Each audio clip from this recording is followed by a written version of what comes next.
Friends, ikaw ang next. Ay po, good evening po. Ay, good evening po sa inyo lahat. Well, actually, natanong na kasi yung tanong ko mostly. So, ang magko-comment lang ako, nakakatawa kasi parang reunion of sorts talaga to. Jessie, JC, Sharina, and ano. Nakatawa kasi JC sa You're My Home before then. Si Sir Gerald, Jessie, and then. So, nakakatawa to see you. Ano. So, punta na lang muna kay Francine and Seth. Okay, Francine and Seth, congratulations kasi before this, you're coming from a critically acclaimed performance sa My Future. Yes! So, may question is, okay, pwede rin sumagot si General kasi nakatabaw kanila kasi dirty linen. So, siguro, syempre, in 2 to 3 years, mas nag-mature na kayo. Ano yung on and off-screen relationship nyo? Bahala man kung anong labels niyan. So, how do you think nakakatulong yung on-screen and off-screen relationship ninyo para maitawid itong sabi nyo nga, mas mature ng pagganap nyo dito sa Sins of the Father? Una po kasi sa love team, babae at lalaki. Magkaiba po ang direksyon nun sa karera ng showbiz. Magkaiba po ang kayang gawin kayang ibahagi. Halimbawa sa mga endorsement, magkaiba kami. Pero nag-uusap kami na sa pag-arte, kailangan hilahan tayo pataas. Kailangan, kung magaling ka, gagalingan ko din. Kung magaling ako, dapat mas magaling ka. Yun ang lagi pong mindset namin. And hindi namin pinapabayaan yung isa't isa. Lagi kami nag-uusap. Lagi kami nagtatanong sa mga direktor. Lagi kami kung ano dapat idagdag. Dati hindi kami pumupunta sa preview. Pag nagpapa-preview. Pero ngayon, sumisilip talaga kami, pumupunta pagkakat ni Direk, sumisilip talaga kami. Tara, puntahan natin. Para kung ano man yung sabihin ni Direk, yun nga yung nakakatawa dahil nakikita rin namin yung kamalian namin at yung kakulangan dun sa scene. Yun ang isang malaking TV ni Direk, nakikita namin yung talagang kakulangan dun sa scene. Ano malaking TV? Yeah, sobrang, as in parang mga 42 inch Kalahati nito. 50, mga gano'n. Control center. Malaki siya. Tapos pupuntahan namin doon and makikita na namin dalawa yung kakulangan. Then sasabihin ni Direk sa amin. Tapos maintindihan namin si Direk, oo nga.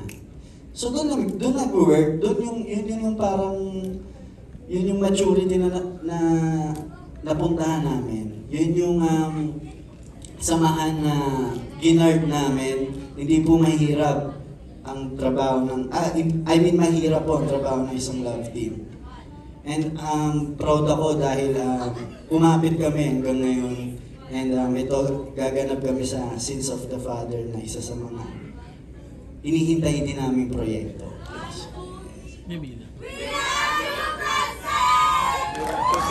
Kaya ako nagkatakot na maingay. Ano pa ng buwelo mo doon, ate, ha? Ay, maingay ako sa ito. Nagbibilang ka, 1, 2, ay wala pa, 1, Nabiting kami doon. nag-post-in ako. I know. Tinitingnan nila yung queue kung kailan matatapos.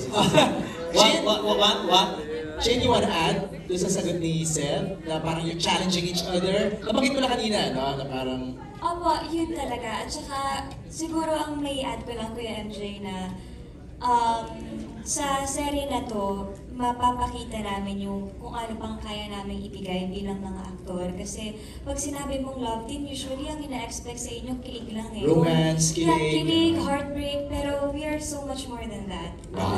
Kaya namin ang maging magkalaban kami, magkaaway kami, pero yung kilig factor natin. Pero syempre, responsibility namin yun, paano natin palalabasin yung sinasabi nilang chemistry nating dalawa. But yun po, nakakatuwa lang na nakikita rin namin yung growth namin bilang mga actors sa show na to. Yun po. Habang nasumagot habang nasumagot ng Francine Diaz. Galing. Mature na yun. And I... 1, 2, 3, 4! Miss Friends! Sumama na rin ibang cast na ano. Miss Friends, anong natin si Direk? Kasi Direk ang pwedeng magkwento. Ano ba masasabi mo sa dalawa? Yes, of course. And congratulations pala talaga sa Saving Grace, ha? Ayan na. Direk, i-bully mo na si Friends. Direk, fucking date daw. No, MJ, parang I think because I'm very popularly known as very meticulous and medyo disciplinarian sa trabaho. I think na-assign sa akin yung shifting from the Team ni Bopper Love Team. Parang the challenge is always, yung kay John Lloyd Bea, direct, what can you do with them? Kasi kailangan na natin silang i-elevate. And so we did Maging Sino Ka Man. And then after that, they would do The Mistress and John Lloyd would move on a different project. And so when they called me and said, we're giving you Francine and Seth. We need to find a franchise for them, a different one. Kasi kilala na sila dyan, magaling na sila sa ginagawa nila. And so, on working with Francine, kasi si Seth and medyo later pumasok eh. So nauna sa akin si Francine. And what I'm happy most with Francine is, keen kasi siya eh. Yung pag may sinabi ka sa kanya,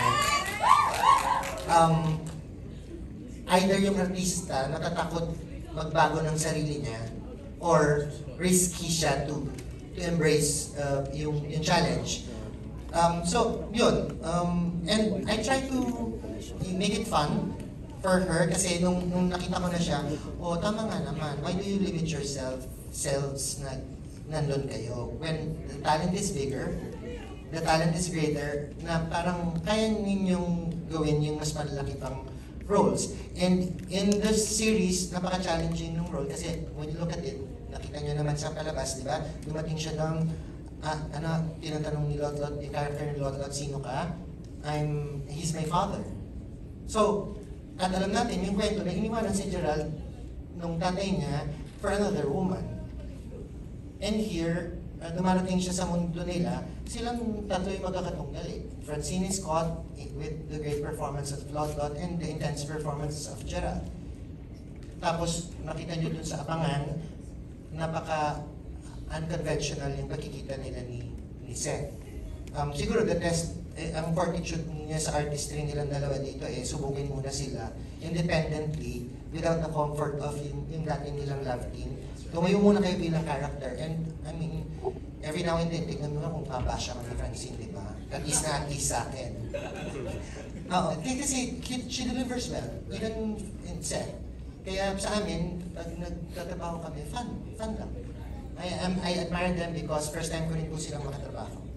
Congrats! Congrats, guys. Thank you, Direk. Hindi, totoo yun. Pagmamalaki ko lang po, sobrang nag-mature kami kay Direk FM. Legit yan, Direk. Direk, may singit ko lang. Miss Fran, sorry, may singit ko lang since we're in this topic na yun, no? Ano naman kasi mo kay Shaina? Bilang Marinela yung una. Yes, Marinela. FMR, pinag-usapan natin yung Marinela before. Sandali lang naman, tumante kami sa Lobo. We also did Alina. Which is parang di ba yung baptism to maturity din. Ako naman, MJ, mas natakot ako sa kanya after her stint in Europe sa mga pelikula niya. Kasi yung depth ng pag-deliver niya, sa totoo lang dito, yung mga katrabaho namin, pag gumagawa kami ng eksena, nag-aaway-away kasi dapat nasa trailer yan. No, mas gusto ko yung ganito niyang ginawa. Kasi as a lawyer, I think she also fancies the fact na first time kong gagawin to. So, she's delivering fabulously. So, nag-aaway-away kasi may mga turns siya na intelligent yung character. So, may katarayan pagka hindi niya gusto yung kalaban niyang attorney when she drops her lines. And sabi nga nung isa niyang attorney na character, yung piniplay ni Nico Antonio, sabi niya, nung nagkwento sila ni Gerald, grabe kababaeng tao, pero talagang nalalaglag ako sa inuupuan ko sa talino niya. So, yeah, and we see when she performs, takot ko lang doon sa blonde hair niya. Grabe, Direk. Hindi po, kung ano man yung pinagdadaanan nila. Nakakatanda man, pero kung ano po yung pinagdadaanan ng Frances, we're actually, tayong lahat, we're actually very fortunate to be working with directors na hindi ka pinapabayaan. Kasi nasa likod sila ng camera, and yet, kami yung nasa harapan. So, kahit anong kakulangan, pagkakamali, hindi naman sila ang mapapansin, hindi ba? So, kung ano man po yung magic na nakikita ninyo on screen, it's actually because of the people who are working with us behind the scenes. Hindi yan dahil lang sa amin or dahil sa kung ano yung kakayanan namin. It's actually a teamwork talaga. So we are very fortunate to be with people who are very helpful and very generous. Alright. Hey, Miss Franz, meron ka pang question? Okay, last na lang po. Okay. Kuya Gerald, kasi remember na nung Family Affair Days, nasabi ko sa'yo na favorite character ko si Tope sa lahat na nagawa mo. Mainit sa magdamag. And I think after this, mukhang ito. But so my question is, sa kabila ng mga pinagdaanan at pagdadaanan pa ng character mo sa Samuel, what makes you think na he's such a lovable character, na mamahalin namin siya sa gabi-gabi sa prime time? Siguro kasi yung natin, yung kultura ng Pilipino ay makapamilya tayo. I think yun yung pinaka-main na natin. And as you saw sa dalawang episodes, ang pinaka-importante sa buhay niya, yung pamilya niya, yung anak niya, yung nanay niya. So despite kahit anong mga challenges na darating sa buhay niya, kailangan niya lagpasan yan. Kasi yung greater motivation niya is to take care or alagaan yung pamilya niya. Pwede ko naman siguro sabihin, nakita niyo naman na kinidnap yung anak niya. Ang dami pong mangyayari sa pamilya niya kasi alam na kalaban na ang pinakamahal ni Samuel, weakness niya, is his family. So, yung character ko will do everything para sa pamilya ko. Lahat naman tayo, ganoon din naman na tayo dito. Gagawin natin lahat para sa pamilya natin. So, that makes him lovable and relatable. Yes. Thank you po. Congratulations po. Solid ang napanood namin.